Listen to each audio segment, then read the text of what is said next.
The pessimistic theory of ethics believes that it is necessary to present the pursuit of happiness as an illusion in order to induce the human being to devote himself to his proper ethical tasks. But these ethical tasks are precisely what his actual natural and spiritual instincts desire, and he will strive to satisfy them despite the accompanying pain.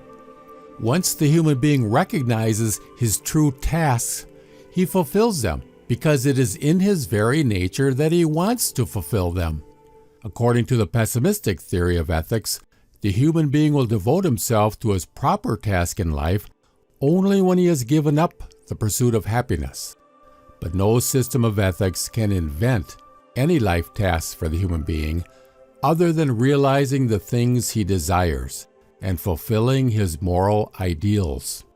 He does not have some abstract happiness in mind. His pleasure is the achievement of concrete objectives. Ethics depends on a strong will carried by ideal intuitions that achieves its goal even though the path is full of thorns. Ethical ideals are human intuitions, the driving force harnessed by his spirit. He wants them because their realization is his highest pleasure. He does not need pessimistic ethics to forbid him to strive for pleasure and then tell him what he should strive for. He will strive for ethical ideals if his moral imagination is sufficiently active to inspire him with intuitions that give his will the strength to make its way through all resistance, including the inner obstacles and unavoidable pain lying within his organization. Whoever strives for sublimely great ideals does so because they are part of his nature, and to achieve them brings a joy compared with which the pleasure that impoverished spirits draw from satisfying everyday drives is trivial. Idealists revel in spirit, in translating their ideals into reality. Whoever wants to eradicate the pleasure of fulfilling human desires must first make the human being into a slave who does not act because he wants to, but only because he ought to.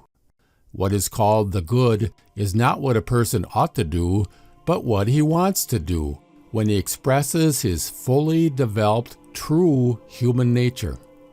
Those who cannot recognize this fact feel obligated first to drive out a person's own desires and then dictate to him from the outside what content he is to give his will.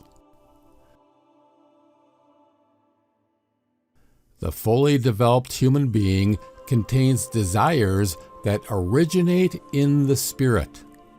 Only if one holds the view that the nature of the human being is completely devoid of any spiritual desires is it possible to claim that he must receive them from outside.